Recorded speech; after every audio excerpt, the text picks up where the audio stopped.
Hey everyone! In today's quick tutorial, I'll show you how to create a quiz using Microsoft Forms. Whether you're a teacher, trainer, or just having fun, this guide will make it super easy. Let's get started. Step 1. First, go to forms.microsoft.com and sign in with your Microsoft account. Step 2. Click on New Quiz instead of New Form.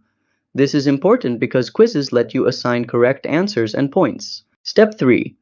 Click Add New to insert a question. You can choose between multiple choice, text, rating, or even date questions. After typing your question, don't forget to set the correct answer and assign points. Step 4. Click on the three dots, More Options, in the top right, then select Settings. Here you can shuffle questions, show results instantly, or set deadlines. Step 5. Once done, click Share in the top right. You can copy the link, send via email, or generate a QR code for easy access. Bonus tip. Under the Theme option, you can customize the look of your quiz with backgrounds and colors to make it more engaging.